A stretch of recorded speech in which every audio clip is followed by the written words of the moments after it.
Very good afternoon दोस्तों। स्वागत है आप सभी का एक बार फिर से LNIS के हिंदी यूट्यूब चैनल पर। और दोस्तों सॉरी 5 मिनट्स थोड़ा देरी से स्टार्ट हुआ कुछ टेक्निकल एरर की वजह से।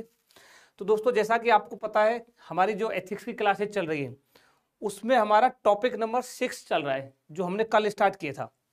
आज टॉपिक नंबर जो 6 है उसकी सेकंड क्लास है। लोक प्रशासन में सिविल सेवा मूल्य तथा नीति शास्त्र, ये वाला जो टॉपिक है हमारा। तो दोस्तों कल हमने देखा था कि लोक प्रशासन क्या है, जिसमें हमने पहले एडमिनिस्ट्रेशन को समझा था कि प्रशासन क्या है, फिर लोक प्रशासन को समझा था, फिर लोक सेवा, सिविल सेवा, गवर्नमेंट, गवर्नेंस, सरकार और शासन में क्या अंतर है वो देखा था। वैल्यूज को देखा था कि सिविल सर्विस में सिविल सर्विस सर्वेंट जो है सिविल सर्विसेज में कौन कौन सी वैल्यूज होनी चाहिए। नोलन कमेटी को भी हमने डिस्कस किया था।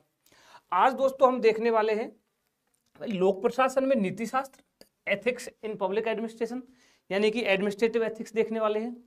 और दोस्तों देखेंगे लोक प्रशासन में नीति शास्त्र की वर्तमान स्थिति क्या है, लोक प्रशासन में क्या क्या नैतिक समस्याएं हैं वो हम डिस्कस करेंगे और क्या वर्तमान उसकी स्थिति है। फिर कुछ सुझाव भी देखेंगे कि इन समस्याओं से निपटने के लिए क्या सुझाव हों, क्या किया जाना चाहिए, जिसमें हम ARC सेकंड ये वाला डिस्कस करेंगे। ARC सेकंड की क्या क्या रिकमेंडेशंस थी। और फिर हम देखेंगे दोस्तों सरकारी यानी गवर्नमेंट और निजी दोनों संस्थाओं में क्या क्या तो नैतिक चिंताएं हैं, कंसर्न क्या है और क्या क्या डिलेमा है, क्या क्या दुविधाएं क्या हैं, ये हम डिस्कस करेंगे आज। ठीक है, तो दोस्तों शुरुआत करते हैं हम लोक प्रशासन में नीति शास्त्र की स्थिति एवं समस्याएं, status and problems of ethics in public administration. अब देखो दोस्तों सिंपल सा है, आप खुद ही बताइए, कोई भी ऑर्गेनाइजेशन है, ठीक है, कोई भी संगठन है, चाहे निजी हो, सरकारी हो या खुद सरकार हो, सरकार भी एक संगठन ही है। तो दोस्तों किसी भी संगठन की जो कार्य कुशलता है, उसकी जो वर्क एफिशिएंसी है, भाई कैसे कार्य होता है, या फिर उसकी जो उपयुक्तता है वो किस पे डिपेंड करती है। दोस्तों ऑब्वियस सी बात है उस संगठन में जो कर्मचारी काम कर रहे हैं, जो भी कार्मिक काम कर रहे हैं, उन कर्मचारियों की सत्यनिष्ठा, इंटीग्रिटी, उन कर्मचारियों की निष्पक्षता, नैतिक नियमों और सिद्धांतों के पालन करने पर निर्भर करता है ना। कोई भी संगठन है, कोई ऑर्गेनाइजेशन है, उस वो कैसे काम कर रहा है, उसकी वर्क एफिशिएंसी क्या होगी, उसकी उपयुक्तता क्या होगी, वो किस पे डिपेंड करेगा, कर्मचारियों पे। और कर्मचारी अगर सत्यनिष्ठ होंगे और निष्पक्ष होंगे तो क्या होगा। तो दोस्तों ऑब्वियस सी बात है जो संगठन के जो भी लक्ष्य है, जो भी आप चाहते हो, जैसे लोक प्रशासन का क्या लक्ष्य है, जनता की सेवा करना, लोगों की सेवा करना। तो अगर ये होगा, जो लोक सेवा के उनमें सत्यनिष्ठा होगी, निष्पक्षता होगा, नैतिक नियमों सिद्धांतों का पालन वो करेंगे, तो संगठनात्मक लक्ष्यों की प्राप्ति होगी, सारे लक्ष्य प्राप्त होंगे जिस भी पर्पज से उस संगठन को बनाया गया। वही दोस्तों मान लीजिए अगर इनका नहीं करते, पालन नहीं करते, सत्यनिष्ठ नहीं है, निष्पक्ष नहीं है, नैतिक नियमों नैतिक सिद्धांतों का पालन नहीं कर रहे हैं, तो क्या होगा, संगठन में दोस्तों व्यवस्था के नाम पर अव्यवस्था आएगी ना, नैतिकता के स्थान पर अनैतिकता आएगी, सदाचार के स्थान पर दुराचरण आएगा, सार्वजनिक हित के स्थान पर क्या होगा, व्यक्तिगत हित को वरीयता दी जाएगी। ये सब होगा ना किसी भी संगठन में अगर नैतिक नियमों का पालन उनके जो कर्मचारी हैं जो नहीं कर रहे हैं तो। और आगे दोस्तों अब प्रशासनिक जो नीति शास्त्र है, एडमिनिस्ट्रेटिव एथिक्स, वो है क्या भाई। एडमिनिस्ट्रेटिव एथिक्स क्या है, तो बहुत सिंपल है भाई, जो भी प्रशासनिक क्रियाकलाप है, जितने भी एडमिनिस्ट्रेटिव जो एक्टिविटीज है, प्रशासनिक क्रियाकलाप है, उनमें जो या फिर जो निर्णय है, प्रशासनिक क्रियाकलाप या निर्णय, उनमें नीतिगत या नैतिक आचरण, वो एडमिनिस्ट्रेटिव एथिक्स है। यानी प्रशासन के क्रियाकलापों में और नियमों में अगर नैतिकता के हिसाब से कार्य कर रहे हैं, नैतिक आचरण कैसे हैं, उचित है अनुचित है, तो वो एडमिनिस्ट्रेटिव एथिक्स हो जाएगा। गेटिंग माय पॉइंट दोस्तों। दूसरे शब्दों में अगर कहें दोस्तों तो प्रशासन में कार्यरत जो प्रत्येक पदाधिकारी है, कोई भी अधिकारी है, कोई भी कर्मचारी है, उसको प्रशासनिक नैतिकता के दायरे में काम करना चाहिए। अगर प्रशासनिक नैतिकता के दायरे में कार्य करेगा तो क्या होगा, उसके जो निर्णय है वो नैतिक होंगे, ठीक है, उसकी जो पदे, उसकी खुद की जो शक्तियां हैं, जो अधिकार है, उनका वो दुरुपयोग नहीं कर पाएगा, सदुपयोग करेगा, अच्छे से यूज होगा, यूटिलाइजेशन अच्छे से होगा। प्रशासनिक अधिकारियों और कर्मचारियों का दायित्व है दोस्तों कि अपने कर्तव्यों का पालन ईमानदारी, पूर्ण निष्ठा, सच्चरित्र से करेंगे। ये दोस्तों इसमें ये है एडमिनिस्ट्रेटिव एथिक्स अपनी। अब देखिए दोस्तों कि जो ये है पब्लिक एडमिनिस्ट्रेशन, लोक प्रशासन और नीति शास्त्र यानी एथिक्स, इसमें संबंध क्या है, क्या रिलेशन है। तो लोक पहले तो ये पता होना चाहिए भाई लोक प्रशासन क्या है, नीति शास्त्र क्या है। तो लोक प्रशासन क्या है ये हम देख चुके हैं कल की क्लास में, ठीक है। एथिक्स क्या है, नीति शास्त्र क्या है, वो हम हमारी पहली क्लास दूसरी क्लास इसी पे थी कि एथिक्स है क्या, भाई नीति शास्त्र क्या है ये देख चुके हैं, और लोक प्रशासन क्या है ये देख चुके हैं। तो अब इनके बीच में संबंध क्या है ये हमको पता होना चाहिए। संबंध तभी समझ में आएगा जब इन दोनों का पता हो, तो वो दो हमको पता है, हम डिस्कस कर चुके हैं। तो दोस्तों लोक प्रशासन में और नीति शास्त्र में एकदम घनिष्ठ संबंध है। कैसे घनिष्ठ संबंध है दोस्तों, बहुत ही सिंपल है, आप खुद ही बताइए। प्रशासन है ना, प्रशासन की सफलता या फिर उसकी असफलता किस पर डिपेंड करेगी, नीति शास्त्र पर। किसके नीति शास्त्र पर, उसके जो कर्मचारी हैं, नैतिक नियमों पर निर्भर करेगी ना। कोई भी संगठन है, अभी जैसे हम डिस्कस कर रहे थे, अब प्रशासन है, हम लोक प्रशासन और नीति शास्त्र का संबंध देख रहे हैं, तो लोक प्रशासन की सफलता किस पर डिपेंड करेगी, नीति शास्त्र पर। नीति शास्त्र नैतिकता पर, किसकी नैतिकता पर, संगठन का भी नैतिकता होनी चाहिए, संगठन में जो कर्मचारी लगे हुए उनकी नैतिकता पर, नैतिक सिद्धांतों पर, नैतिक नियमों पर। ये लोक प्रशासन के दोस्तों इसका संबंध है। अब नीति शास्त्र में हम देख ही चुके हैं कि नीति शास्त्र के अंतर्गत उचित अनुचित, नैतिक अनैतिक, अच्छे बुरे, इन विषयों पर चर्चा की जाती है। एक आदर्श मूलक विज्ञान है, नियामकीय विज्ञान है, वो हम डिस्कस कर चुके हैं। दोस्तों लॉर्ड एक्टन क्या कहते हैं, लॉर्ड एक्टन का कथन है एक कि समस्या यह नहीं है कि सरकारें क्या करती हैं, वरन यह है कि करना क्या चाहिए उनको। समस्या यह नहीं है कि सरकारें क्या करती है, वरन यह है कि क्या करना चाहिए। देखो हमने बताया था ना एथिक्स में चाहिए टाइप के कथन होते हैं, क्या करना चाहिए सरकारों को, लॉर्ड एक्टन ये कहते हैं। तो इस लॉर्ड एक्टन के स्टेटमेंट से भी लोक प्रशासन और नीति शास्त्र का जो संबंध है वो दोस्तों बयान होता है अपने आप में।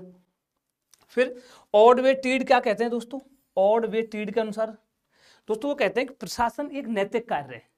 ऑडवे टीड कहते हैं कि जो प्रशासन है, एडमिनिस्ट्रेशन ही खुद अपने आप में एक नैतिक कार्य है, और प्रशासक जो है ना उसका एक नैतिक अभिकर्ता है। एडमिनिस्ट्रेटर जो है, प्रशासक जो है, जो भी IAS IPS यानी जिसकी आप तैयारी कर रहे हो, जो प्रशासक है वो उसका एक नैतिक अभिकर्ता। जो भी मतलब अब वो निजी संस्थानों में अलग प्रशासक हो सकते हैं। तो प्रशासन एक नैतिक कार्य है अपने आप में, और प्रशासक उसका नैतिक अभिकर्ता है, यानी उस नैतिकता को वो संभालने वाला है, उसको करने वाला है। ये ऑडवे टीड का कथन है। दोस्तों आज कमेंट ना विजिबल नहीं है, एक भी कमेंट नहीं दिखा है अभी तक। आई थिंक टेक्निकल इशू है, इसलिए क्लास भी हमारी थोड़ा 5 मिनट लेट स्टार्ट हुई थी उसी इशू की वजह से। कोई भी कमेंट नहीं दिख रहा है। तो ऑडवे टीड के अनुसार देखा दोस्तों, और लॉर्ड एक्टन के अनुसार हमने देखा लोक प्रशासन और नीति शास्त्र में जो संबंध है। आई होप आपको समझ में आया होगा कि लोक प्रशासन और नीति शास्त्र का घनिष्ठ संबंध है, क्योंकि एक दूसरे से इंटरकनेक्टेड है। क्योंकि लोक प्रशासन में अगर नैतिकता नहीं होगी, नीति शास्त्र नहीं होगी, तो उसके जो लक्ष्य हैं वो प्राप्त नहीं हो पाएंगे, और अगर वो सब होगा तो वो अपने लक्ष्यों को प्राप्त कर पाएगा। अब देखते हैं दोस्तों कि भारत में जो प्रशासनिक नैतिकता है उसकी वर्तमान स्थिति क्या है। Present position of administrative ethics in India, क्या स्थिति है वर्तमान में हमारा जो प्रशासन है उसमें। तो दोस्तों अब प्रशासनिक जो नैतिकता है इसके अंतर्गत हम देखो, एक तो राजनीतिज्ञों की देखेंगे और एक लोक सेवकों की, इन दोनों की ज्यादा इन पर ध्यान देंगे। इनसे अपेक्षा की जाती है कि वो पद पर रहते हुए ऐसा कोई कार्य नहीं करें जो नैतिकता के विरुद्ध हो, अर्थात वे अपने कर्तव्यों का पालन अपनी पूर्ण निष्ठा से, ईमानदारी से, सच्चरित्रता से करें। तो दोस्तों इसमें किसका देखेंगे, एक तो पॉलिटिकल लीडर्स का, राजनीतिज्ञों का, यानी जो मिनिस्टर्स हैं, मंत्री हैं, उनका देखेंगे ना। मेन तो वही है प्रशासन में, मंत्री, मिनिस्टर्स और सिविल सर्वेंट, सिविल सेवक जो है, सिविल सेवकों का।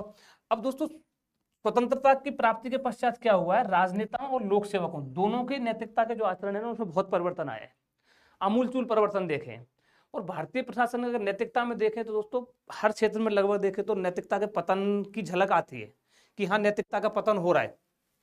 कैसे दोस्तों, जैसे सिविल सेवकों में देख ले, कितने ही मामले आते हैं दोस्तों करप्शन के, भ्रष्टाचार के, आए दिन आते रहते हैं। क्यों आ रहा है वो, क्योंकि लोक सेवकों में वो विद्यमान है, नैतिकता नहीं है, भ्रष्टाचार।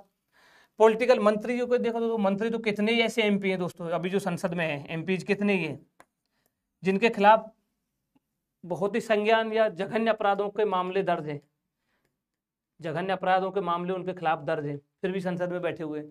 तो दोस्तों दोनों ही क्षेत्रों में, राजनीतिक वाले में और लोक सेवक वालों में नैतिकता के पतन है। वर्तमान स्थिति ये है कि हाँ नैतिकता के पतन की झलक देखी जाती है। ठीक है, कुछ ऐसे भी हैं दोस्तों जो बहुत अच्छा कार्य कर रहे हैं, राजनेता भी, लोक सेवक भी, बट एक दूसरा जो पक्ष है वो ये भी है कि हाँ नैतिकता के पतन है।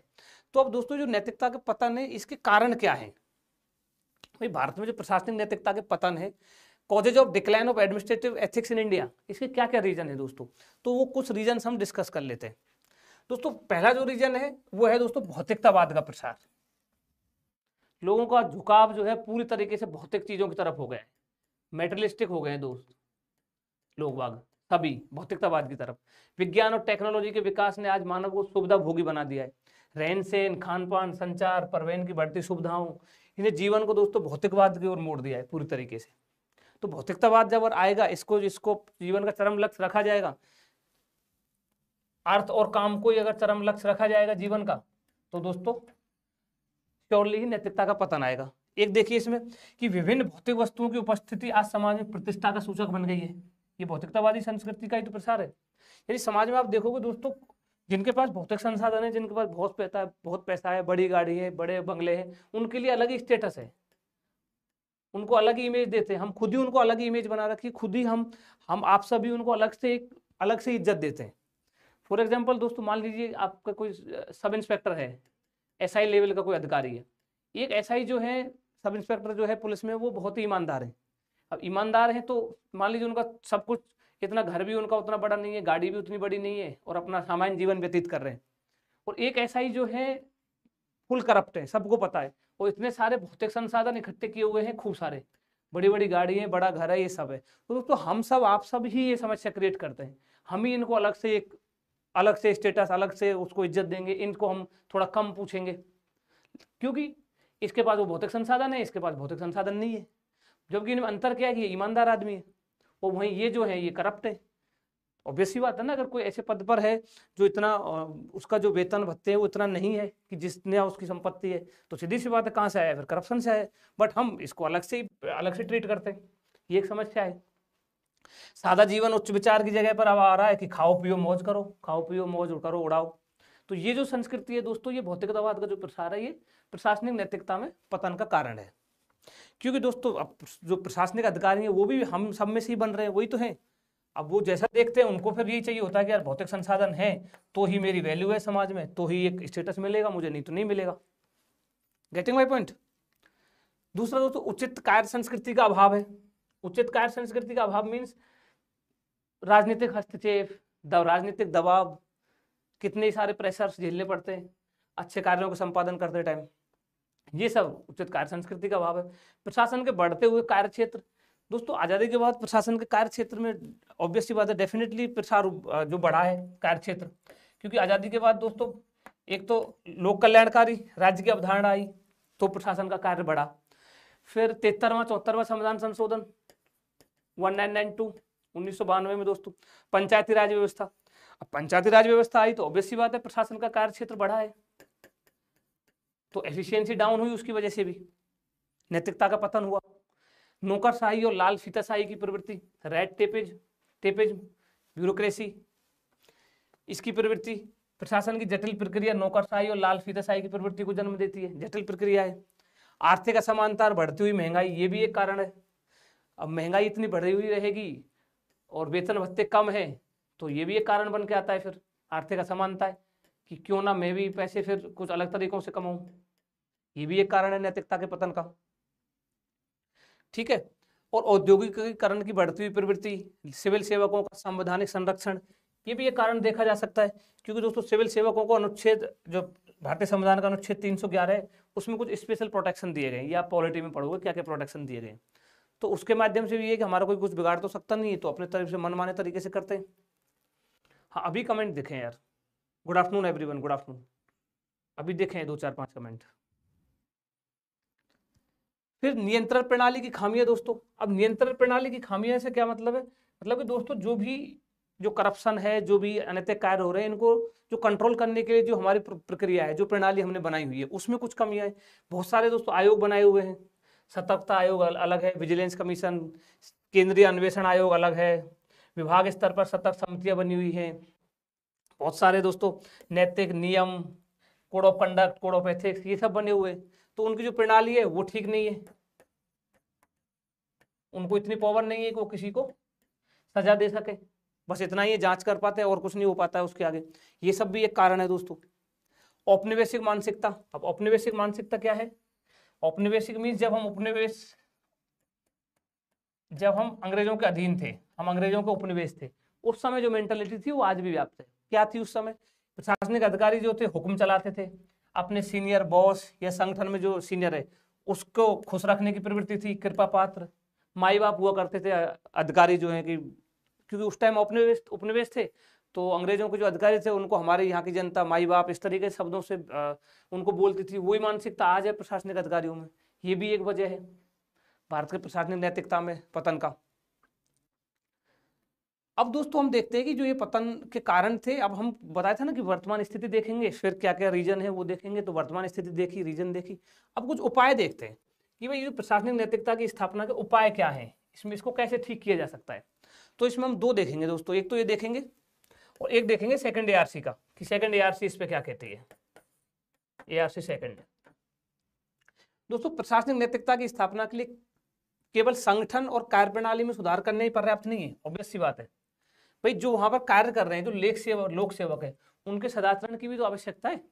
भाई उनका आचरण ठीक होगा तो संगठन का तो ऑटोमेटिक ठीक होगा। तो दोस्तों प्रशासनिक नैतिकता की स्थापना के लिए कुछ सुझाव है, ये 4-5 सुझाव, और भी सुझाव आप अपने हिसाब से भी इसमें ऐड कर सकते हैं। क्या क्या सुझाव है कि दोस्तों जो विद्यमान नियम है, कानून है, उनका प्रभावी क्रियान्वयन किया जाना चाहिए, इंप्लीमेंटेशन अच्छा होना चाहिए। ठीक है, शिक्षा पद्धति और मीडिया की भी इसमें सकारात्मक भूमिका उभर कर सामने आती है। प्रशासनिक पारदर्शिता एवं जवाबदेहिता होनी चाहिए, ट्रांसपेरेंसी एंड अकाउंटेबिलिटी। चुनाव प्रक्रिया में सुधार, दोस्तों इसकी तो बहुत बार बात होती है, चुनाव प्रक्रिया में सुधार होना चाहिए। लालफीताशाही और नौकरशाही की प्रवृत्तियों पर अंकुश लगना चाहिए। कुछ स्ट्रक्चरल उपाय होने चाहिए, हृदय परिवर्तन जैसे उपायों को भी इसमें लाया जा सकता है। अब इसके बाद देखते हैं दोस्तों कि सेकंड एआरसी जो है, सेकंड एआरसी का गठन दोस्तों आई थिंक 2005 में किया गया था। ठीक है, और इसकी जो रिकमेंडेशंस है ना, वो काफी हमारे लिए गवर्नेंस, जो जीएस पेपर 2 है गवर्नेंस में, उसमें भी इंपॉर्टेंट है। ये एआरसी सेकंड की रिकमेंडेशंस आप पढ़ लेना। शॉर्ट जो एआरसी की सारी, देखो एआरसी ने टोटल 15 प्रतिवेदन दिए थे अपने, जिसमें से हमारे लिए कुछ कुछ इंपॉर्टेंट है। ठीक है, तो एआरसी सेकंड एथिक्स में भी है, गवर्नेंस में भी अपने काम आएगा, तो ये अपने को देखना है। अब एआरसी सेकंड इस पर क्या कहता है, देखो एआरसी सेकंड का एक चौथा जो प्रतिवेदन है, 4th नंबर का, हमने बताया ना 15 प्रतिवेदन दिए थे इन्होंने, तो जो 4th प्रतिवेदन है इसकी रिपोर्ट का, उसमें एक 4th प्रतिवेदन जो है उसका नाम है शासन में नैतिकता, एथिक्स इन गवर्नेंस। ये तो उसमें वो क्या सुझाव देता है सेकंड एआरसी, तो वो सुझाव क्या क्या है दोस्तों, वो एक बार डिस्कस कर लेते हैं। दोस्तों पहला उन्होंने बताया कि भाई चुनावों में जो धन के अनुचित एवं अनावश्यक फंडिंग को रोकने के लिए जो अंशतः जो चुनाव जो है ना, वो अंशतः उनका जो खर्चा है वो सरकार वहन करे। मतलब दोस्तों इनका ये मानना था कि चुनावों में इतना अनाप शनाप खर्च होता है, चुनाव आयोग, निर्वाचन आयोग इसमें कितनी बार ऐसे मामले आते हैं कि इतना खर्च करना था, जितनी सीमा थी उससे दुगुना तिगुना जो प्रतिनिधि थे उन्होंने खर्च किया है। तो इसके लिए दोस्तों सेकंड एआरसी बोलता है कि जो अब चुनाव का जो खर्चा है पूरा, इसका क्यों ना कुछ खर्चा सरकार खुद वहन करे और एक सीलिंग लगा दी जाए कि इतना ही खर्च कर सकते हैं, इतना सरकार से मिलेगा, इतना आप लोग कर सकते हैं। तो उससे कहीं ना कहीं डेफिनेटली को सुधार आएगा।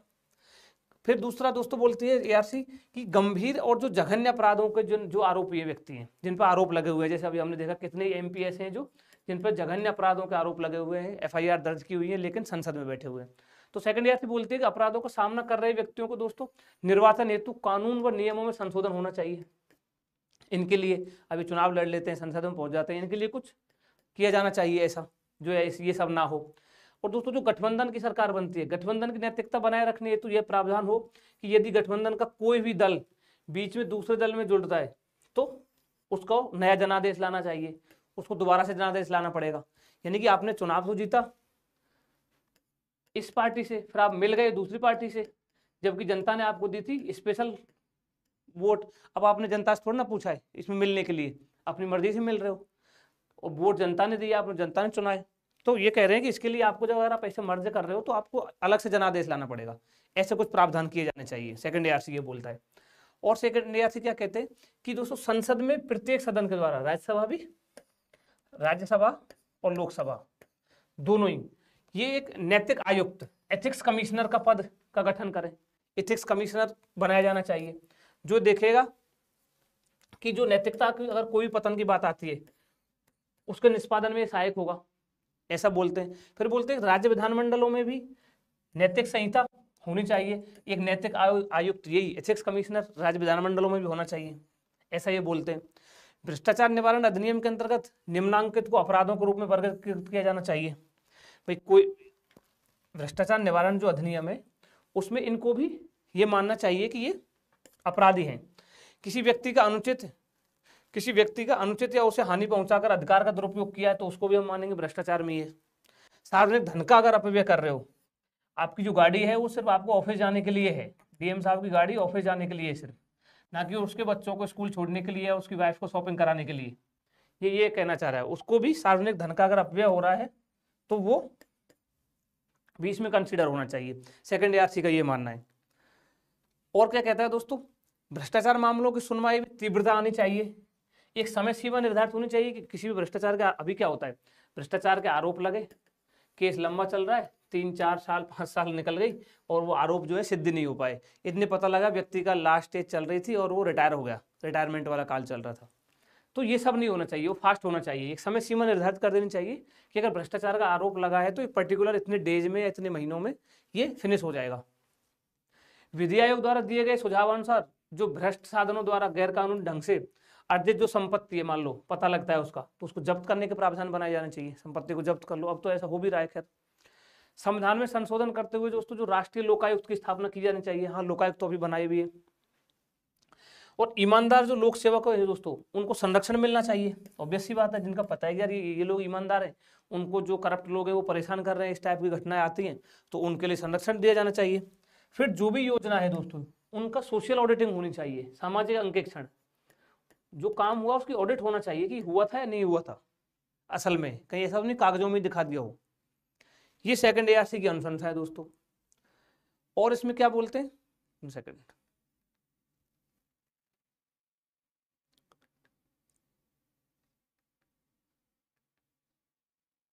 ठीक है, सेकंड ARC की अनुशंसा है ये सारी अनुशंसाएं जो हमने देखी, ये सेकंड ARC की अनुशंसाएं थी कि जो प्रशासनिक नैतिकता, जो एडमिनिस्ट्रेटिव एथिक्स है, उसका जो पतन हो रहा है उसको कैसे ठीक किया जा सकता है। अब देखते हैं दोस्तों, जो इसमें अगला है हमारा, सरकारी तथा निजी संस्थाओं में नैतिक चिंताएं और दुविधाएं, ethical concerns and dilemmas in government and private institution, यानी दोनों में देखेंगे हम। सरकारी संस्थानों में क्या चिंताएं हैं, नैतिक चिंताएं, वो देखेंगे। सरकारी संस्थाओं में क्या नैतिक दुविधाएं हैं, वो देखेंगे। निजी संस्थानों में क्या नैतिक चिंताएं, वो देखेंगे। और निजी संस्थानों में क्या नैतिक दुविधाएं हैं, वो देखेंगे। कंसर्न भी देखेंगे, डिलेमा भी देखेंगे। कंसर्न क्या है और डिलेमा क्या है, ये भी हम देखेंगे दोनों में। डिलेमाज गवर्नमेंट एंड प्राइवेट दोनों का देखेंगे, ठीक है। और फिर कुछ इनके सजेशंस भी देंगे कैसे इसको डिलेमा को इसको दूर किया जा सकता है। अब पहले दोस्तों इन दोनों शब्दों को थोड़ा सा देख लो, वैसे तो बहुत सिंपल है, कोई बड़ी बात नहीं है, बहुत मेजर डिफरेंस नहीं, बट हाँ हल्का सा है कि भाई कंसर्न क्या है, मतलब नैतिक चिंताएं और दुविधाएं। कंसर्न और डिलेमा दो लिखे हुए ना, तो डिलेमा क्या, तो दोस्तों डिलेमा समझ दो। देखो डिलेमा क्या है, सिंपल सा है दोस्तों। डिलेमा एक ऐसी सिचुएशन है जहां आपके पास 2 अल्टरनेटिव्स है, 2 विकल्प है मान लीजिए, ठीक है। अब उन 2 विकल्पों में से आप, अब वो आपके ऊपर है, हो सकता है दोनों ही विकल्प सही हो सकता है दोनों ही विकल्प आपके गलत हो, क्योंकि अगर एक सही होता और एक गलत होता तो हम एक की तरफ जाते, सही की तरफ चले जाते।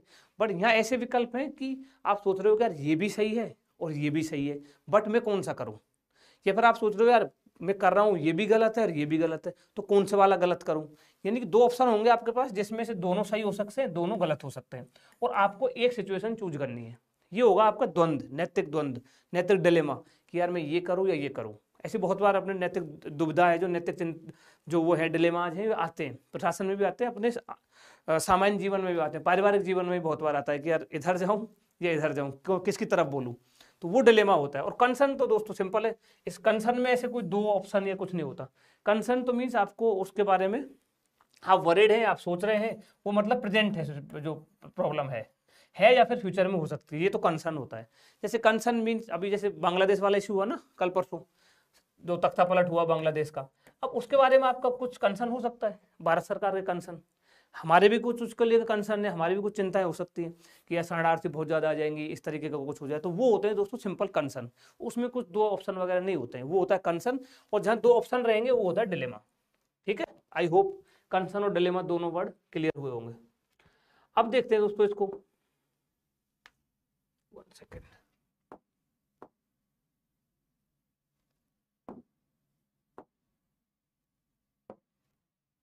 सरकारी तथा निजी संस्थाओं में नैतिक चिंताएं और दुविधाएं। दोस्तों प्रसिद्ध प्रशासनिक चिंतक हैं आर्डवे टीड, जैसे अभी अभी हमने इनका वो देखा था स्टेटमेंट। ये कहते हैं कि प्रशासन एक नैतिक कार्य है, प्रशासन खुद में एक नैतिक कार्य है और जो प्रशासक है वो इसका नैतिक अभिकर्ता है। तो दोस्तों इस कथन से ही नैतिकता के महत्व और आवश्यकता को रेखांकित कर दिया गया है, इसी से पता लगा है। ठीक है, यह नैतिकता के 3 मुख्य आयाम बताए गए हैं दोस्तों। पहला क्या है कि भाई जो भी आप कार्य कर रहे हो उस कार्य को सही या गलत क्या बनाता है, कि क्या ये डिसाइड करता है कि ये सही कार्य है, ये गलत कार्य है, क्या उसको ये बनाता है, हमें किन सिद्धांतों को आत्मसात करना चाहिए, दूसरा ये आता है। तीसरा, नैतिक प्रशंसा अथवा निंदा को क्या न्याय संगत बनाता है, यानी जो नैतिक प्रशंसा हो रही है, निंदा हो रही है, वो क्यों हो रही है, उसको क्या चीज है ऐसी जो उसको न्याय संगत बना रहा है। ये इसके 3 आयाम है। यदि इनके आलोक में भारतीय प्रशासन का अवलोकन किया जाए तो दोस्तों हम पाते हैं कि प्रशासन में, यानी सरकारी प्रशासन में भी और निजी प्रशासन दोनों ही क्षेत्रों में नैतिकता के गिरावट की दशा देखी जा रही है, जो भी हमने डिस्कस भी किया। तो अब देखते हैं दोस्तों, पहले हम देख लेते हैं सरकारी जो संस्थान है उनमें नैतिक चिंताएं एवं दुविधाएं, क्या एथिकल कंसर्न है, क्या एथिकल डिलेमा है सरकारी वालों में, देखते हैं। अब दोस्तों सरकारी संस्थाओं में नैतिक चिंताएं व दुविधाएं प्रारंभ से ही उत्पन्न होती रही है, मतलब शुरू से ही होता रहा है दोस्तों, आजादी से पहले भी, आजादी के बाद भी। अब सामान्य रूप से इनका जो केंद्र होता है ना कि भाई क्या सरकारी संस्थानों में सरकारी जो है इंस्टीट्यूशंस हैं, गवर्नमेंट इंस्टीट्यूशन है, उनमें क्या नैतिक चिंताएं, क्या दुविधाएं, इनका जो एक तरीके से जो केंद्र, मुख्य केंद्र क्या रहा है दोस्तों। एक तो रहा है कि भाई जो सरकारी संस्थान है उनमें नैतिकता को कैसे बढ़ाया जाए, एक तो ये पॉइंट रहा है हमेशा ही चर्चा में। एक, भाई सिविल सेवकों के व्यवहार में नैतिकता को किस प्रकार प्रोत्साहन दिया जाए, सिविल सेवकों में कैसे बढ़ाया जाए कि वो नैतिक कार्य करें। इसके साथ ही एक अन्य प्रकार की चिंता विकसित होती है कि क्या सिविल सेवकों को, जो सिविल सर्वेंट हैं, उनको नैतिकता के संरक्षक या मार्गदर्शक के रूप में भूमिका निभानी चाहिए। एक ये पॉइंट आता है, यानी जो सिविल सर्वेंट हैं उनको भाई नैतिकता के संरक्षक, यानी वो जो कर रहे हैं वो ठीक है, उसके जो संरक्षक है वो, यानी उनसे ही हम डिसाइड कर रहे हैं, वो जो कर रहे हैं उसको हम देख रहे हैं कि सही है गलत है, वो ही मार्गदर्शक बने हुए हैं, ऐसा होना चाहिए। अब दोस्तों इन चिंताओं का समाधान करके ही जो सरकारी संस्थाओं में संस्थान है उनमें नैतिकता या गुणवत्ता में वृद्धि की जा सकती है। ठीक है दोस्तों, बहुत ही फैक्चुअल सा टॉपिक है ये, कुछ समझाने बुझाने को ऐसा बहुत ज़्यादा है नहीं, इसलिए थोड़ा ऐसा बोरिंग सा भी होता है कि हाँ ये पढ़ रहे हैं, डिलेमा है, ये सिंपल सी बात है। ठीक है, बट फिर भी टॉपिक तो करने ही है ना, सारे टॉपिक करने। तो ये दोस्तों सरकारी जो संस्थानों में नैतिक चिंता और दुविधाओं का एक बैकग्राउंड। अब हम एक एक करके देखते हैं कि जैसे ये और भी हो सकती है। पहले देखते हैं नैतिक चिंताएं क्या है, सरकारी संस्थानों में कौन कौन सी नैतिक चिंताएं, कंसर्न क्या है, डिलेमा अभी बाद में देखेंगे। तो दोस्तों इसमें देखो, एक तो है कोड ऑफ एथिक्स होती है। अब कोड ऑफ एथिक्स क्या होता है, कोड ऑफ कंडक्ट क्या होता है, आचरण संहिता, नैतिक नीति संहिता, ये हम टॉपिक नंबर जो 7 है ना उसमें इनको डिटेल में पढ़ेंगे। तो यहाँ बस इतना पता होना चाहिए आपको, 2 संहिता है, नैतिक संहिता और एक आचरण संहिता। तो दोस्तों नैतिक संहिता का विकास किया जाना चाहिए, अगर वो है, बनी हुई है नैतिक संहिता, तो उसका व्यावहारिक पालन अनुपालन होना चाहिए। पता लगा नैतिक संहिता तो है, कोड ऑफ एथिक्स तो है। सर साउंड कम है, नहीं मेरी साइड से तो साउंड ठीक है, वॉल्यूम थोड़ा बढ़ा लीजिए, अभी ठीक है। तो व्यावहारिक अनुपालन नहीं हो रहा है तो उसको व्यावहारिक अनुपालन को सुनिश्चित किया जाना चाहिए। और जो कोड ऑफ कंडक्ट है उसको अगर बना हुआ है तो उसको अपडेट करो, कोड ऑफ कंडक्ट बने हुए हैं वैसे सबके, तो उसको अपडेट करो, अद्यतन किया जाना चाहिए, या और उसका व्यावहारिक अनुपालन भी सुनिश्चित किया जाना चाहिए, ये चिंताएं हैं। कार्य के नैतिक मानकों एवं स्वरूपों का विकास करना, ये हमारे लिए चिंता का विषय बना हुआ है। विशिल ब्लोइंग को संरक्षण प्रदान करना। अब विशिल ब्लोइंग क्या होती है, विशिल ब्लोअर क्या होता है दोस्तों, सिंपल सा है, जो भी संस्था है, मान लो सरकारी है या निजी संस्थान है, उस संस्थान से दोस्तों जो इंटरनल इंफॉर्मेशन है, मान लीजिए किसी संस्थान में कोई करप्शन का मामला चल रहा है, ठीक है, उस करप्शन जो हो रहा है उसमें जो कर्मचारी उनको पता है, तो मान लीजिए कोई कर्मचारी उसकी इन्फॉर्म कर देता है, उसकी इन्फॉर्म दे देता है बाहर, मीडिया को दे दिया या किसी एजेंसी को दे दिया, सेंट्रल विजिलेंस कमीशन को दे दिया कि हमारे डिपार्टमेंट में ये चल रहा है, तो आप इसको संभालिए, इसको ठीक कीजिए, वो विशिल ब्लोअर होता है। तो उनको संरक्षण दिया जाना चाहिए, ये भी एक चिंता का विषय है। पारदर्शिता, जवाबदेहिता का विकास, ट्रांसपेरेंसी और अकाउंटेबिलिटी का विकास कैसे करें, भ्रष्टाचार पर नियंत्रण कैसे लगाएं, ये दोस्तों कुछ नैतिक चिंताएं हैं। और क्या है, भाई प्रशासनिक जो चुनौतियां हैं, समन्वय है, पर्यवेक्षण है, इसको प्रभावी तरीके से कैसे संपादित करें। पुरानी कार्य संस्कृति या फिर जो कार्य संस्कृति है, जो वर्क कल्चर है, ये भी हम पढ़ेंगे। वर्क कल्चर टॉपिक नंबर 7 में क्या होता है, जो वर्क कल्चर है उसमें कैसे परिवर्तन लाए। प्रशासनिक सीमाओं, जैसे भाई विलंब होता है कामों में, देखा नहीं गवर्नमेंट ऑफिस में हम जाते हैं तो कितनी प्रॉब्लम आती है, कितना डिले करते हैं काम को। लाल फीताशाही, इससे मुक्ति, ये भी एक चिंता है, नैतिक चिंता है। फिर नैतिक दुविधाएं क्या है। अब दुविधा देखना, हम बताए थे ना कि जो डिलेमा होगा उसमें 2 ऑप्शन होंगे कि यार ये करूँ या वो करूँ, तो वो वाला यहाँ दिखेगा आपको। सरकारी संस्थाओं में नैतिक दुविधाएं क्या है दोस्तों, डिलेमाज क्या है दोस्तों। भाई कौन सा जो उपहार है या जो आतिथ्य, देखते हैं किसी IAS IPS ऑफिसर को बुलाते हैं करते हैं तो उनको जो गिफ्ट देते हैं, तो ये कि यार वो है जो उपहार है उसको स्वीकार योग करने योग है या नहीं है, नहीं स्वीकार करूं या नहीं करूं, और कौन सा करूं कौन सा नहीं करूं। एक ये उपहार मिल रहा है, एक ये मिल रहा है, ठीक है। क्या किसी सिविल सेवक को नैतिक मानकों का अनुपालन सिर्फ ऑफिस में करना चाहिए या फिर ऑफिस के बाद भी करे। जो भी उसके नैतिक मानक हैं, जो भी कोड ऑफ एथिक्स है, उसका कोड ऑफ कंडक्ट जो है, तो उनका पालन वो सिर्फ ऑफिस आवर्स में करे सिविल सर्वेंट, या ऑफिस आवर्स के बाद भी करे, ये एक डिलेमा है। फिर सरकारी नीतियों की व्याख्या करने में सही गलत की पहचान करने के लिए व्यक्तिगत या फिर संगठनात्मक मूल्यों में से किसे और कब वरीयता दे। यानी कि यार मान लो किसी ऑफिस में काम कर रहा है, अब उसको घर के लिए भी उसको टाइम देना है। अब सरकारी नीतियों में वो व्यक्तिगत जो उसके मामले हैं, जो भी मान लीजिए, उनको थोड़ी वरीयता दे या फिर संगठनात्मक मूल्यों को वरीयता दे, इसमें दुविधा रहती है। सिविल सेवकों को क्या करना चाहिए कब, जब उनकी व्यक्तिगत ईमानदारी और जो सत्यनिष्ठा है उसका कॉन्फ्लिक्ट हो रहा हो, किसके साथ, वातावरण के साथ असंगत दिखाई दे रहा हो, तब वो क्या करे। मान लीजिए खुद तो इंटीग्रिटी वाले बंदा है कोई, मान लीजिए सत्यनिष्ठ व्यक्ति है, ईमानदार व्यक्ति है, और जिस एनवायरनमेंट में है, जिस संगठन में है, वहाँ पता लगा कि एकदम भरा हुआ है करप्शन से, अब वो क्या करे, इधर जाए या फिर उधर जाए, ये एक डिलेमा आता है। और क्या क्या नैतिक दुविधा है। सिविल सेवकों को कार्य, अब देखो दोस्तों, देखो इसको, सिविल सेवक जो कार्य करते हैं उनको बहुत सारे दबाव, हम देख रहे थे ना, पॉलिटिकल प्रेशर और ये सब आते हैं, राजनीतिक दबाव आता है, मीडिया का भी दबाव आता है, ये सिविल सोसाइटी है, नागरिक समाज, इनका भी दबाव आता है। कुछ प्रेशर ग्रुप्स होते हैं, दबाव समूह, जैसे डॉक्टरों का समूह बना हुआ है, किसानों का कोई समूह बना हुआ है, दबाव समूह जो होते हैं, प्रेशर ग्रुप्स, ये भी गवर्नेंस में पढ़ते हैं। इनसे प्रभावित हुए बिना कैसे सिविल सेवक के काम करे, तो इस परिवेश को, जो उसका प्रेशर से जो युक्त उसका जो एनवायरनमेंट है, जो परिवेश है, इसको कैसे ठीक किया जाए, ये भी एक नैतिक दुविधा है प्रशासन में। अब दोस्तों ये तो हो गई नैतिक दुविधा, जो सरकारी संस्थानों में नैतिक दुविधाएं, इनमें आप खुद भी ऐड कर सकते हो अपने हिसाब से, ठीक है। अब दोस्तों एक ये है, देखो, Commonwealth association on public administration and management, लोक प्रशासन एवं प्रबंध पर एक कॉमनवेल्थ एसोसिएशन है। इसने भी क्या है कि दोस्तों कुछ नैतिक दुविधाओं की पहचान की थी, ध्यान रखना है, इसको कोट कर सकते हैं हम, लोक प्रशासन एवं प्रबंध पर कॉमनवेल्थ एसोसिएशन। इसने बताया था कि क्या क्या दुविधाएं होती है प्रशासन में, प्रशासनिक अधिकारी को। तो इसने पहला बताया था दोस्तों प्रशासनिक विवेकाधिकार, यानी कुछ शक्ति ऐसी होती है ना जो उसके विवेक पर डिपेंड करती है, प्रशासनिक जो अधिकारी है, IAS IPS जो आप हो, तो वो उस समय उसको डिलेमा आएगा अगर उसका विवेकाधिकार के हिसाब से हो रहा है, ठीक है। भ्रष्टाचार, भाई भतीजावाद, प्रशासनिक गोपनीयता, सूचनाओं का लीक होना, लोक जवाबदेही, नीति संबंधी दुविधाएं, ये सारी 6-7 दुविधाएं जो है उन्होंने आइडेंटिफाई की थी, जो हमने इनको यहाँ बताया हुआ है, थोड़ा सा इनको देख लीजिएगा, ठीक है।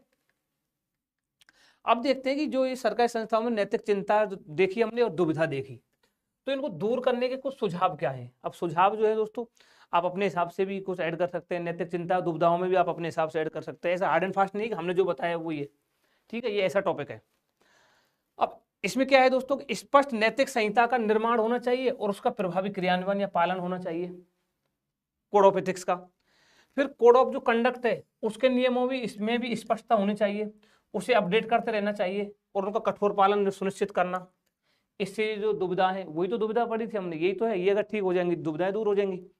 राजनीतिक शक्ति के दुरुपयोग और राजनीतिक हस्तक्षेप को रोकने के लिए कदम उठाए जाने चाहिए, जो भी पॉलिटिकल इंटरफेयर होता है। कार्य के स्पष्ट मानकों और नैतिक मानकों का विकास किया जाना चाहिए। भर्ती और प्रशिक्षण में अपेक्षित परिवर्तन, भर्ती प्रक्रिया में परिवर्तन होने चाहिए। सिविल सेवकों की जवाबदेही, जो अकाउंटेबिलिटी है, वो सुनिश्चित की जानी चाहिए। दोस्तों अगर ये सब उपाय करेंगे तो चिंताएं दुविधाएं जो है इनमें कमी आएगी।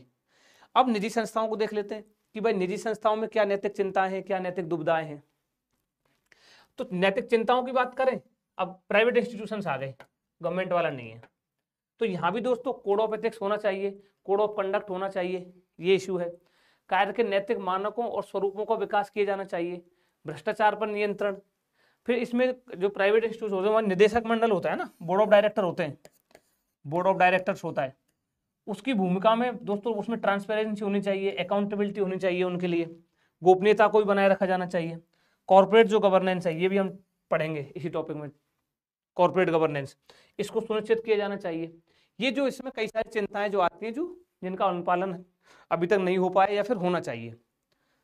सभी जो स्टेक होल्डर्स है, अब कंपनी में तो दोस्तों जो प्राइवेट इंस्टीट्यूट होते हैं, प्राइवेट लिमिटेड जो होती है, उनमें तो स्टेक होल्डर्स होते हैं ना, शेयर धारक होते हैं, उनके प्रति नैतिक उत्तरदायित्व को निभाना, शेयर होल्डर्स के साथ समता का व्यवहार करना, आर्थिक और वाणिज्यिक व्यवहारों में नैतिकता का अनुपालन करना, श्रम कानूनों, पर्यावरण कानूनों, इनका उचित अनुपालन करना। कई सारे कानून होते हैं ना, लेबर लॉज होते हैं, एनवायरमेंटल लॉज होते हैं। तो जो कोई भी आप कंपनी खोल रहे हो, जो भी प्राइवेट संस्थान आप लगा रहे हो, तो उसमें लेबर लॉज और एनवायरमेंटल लॉज का काफ़ी इशू आता है, ठीक है, उनका अनुपालन होना चाहिए। ये कुछ नैतिक चिंताएं। अब नैतिक दुविधाएं क्या क्या आती है प्राइवेट इंस्टीट्यूशन में, वही दोस्तों सरकार में भी है, प्राइवेट में भी है। भाई निजी संस्थानों में उपहार की संस्कृति का प्रचलन रहता है, गिफ्ट्स का। एमआर आते हैं, बहुत सारे मेडिकल रिप्रेजेंटेटिव डॉक्टर्स को गिफ्ट देते हैं कि हमारी ये दवाई आप इतनी अगर हो जाएगी तो हम आपको ये गिफ्ट देंगे, आपको वर्ल्ड टूर देंगे, आपको यूरोप का टूर देंगे, पूरी ट्रिप आपकी हमारे द्वारा मैनेज होगी। ये चलता रहता है, ये नैतिक दुविधा है। अब इसमें ये कि भाई कितना लिया जाए वो, जिससे उपहार पर आधारित कार्य संस्कृति में विकृतियां नहीं आए, कि मतलब उपहार ले तो रहे भाई, कितना लें, उसमें कुछ ऐसा अनैतिक ना हो जाए कि कोई दवाई के लिए स्पेशल बोला जा रहा है और वो दवाई अलग तरीके की हो, जिस पेशेंट को जरूरत नहीं है उसको भी आप खिला रहे हो। तो ये दुविधाएं रहती है। निजी क्षेत्रों में दोस्तों जॉब सुरक्षा का अभाव होता है, अतः जो वरिष्ठ हैं यानी जो आपके सीनियर हैं उनके आदेशों को पालन दुविधा उत्पन्न करता है। जॉब सिक्योरिटी तो होती नहीं है, प्राइवेट जॉब है, तो जो आपके सीनियर बोल रहे हैं, बॉस बोल रहा है, मैनेजर बोल रहा है, तो उसके आदेशों को माने या नहीं माने, ये भी एक नैतिक दुविधा रहती है।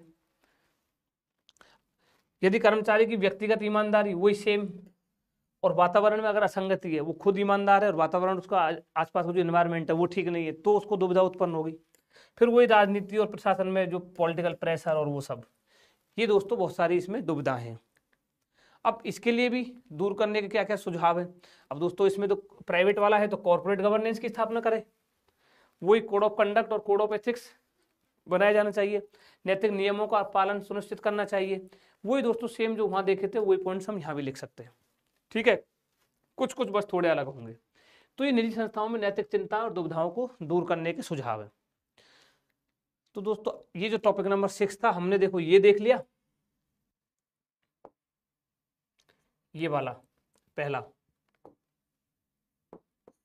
ये देख लिया, लोक प्रशासन में नीति शास्त्र देख लिया, लोक प्रशासन में सिविल सेवा मूल्य एवं नीति शास्त्र की वर्तमान स्थिति, वर्तमान समस्याएं क्या क्या है वो हमने देखा।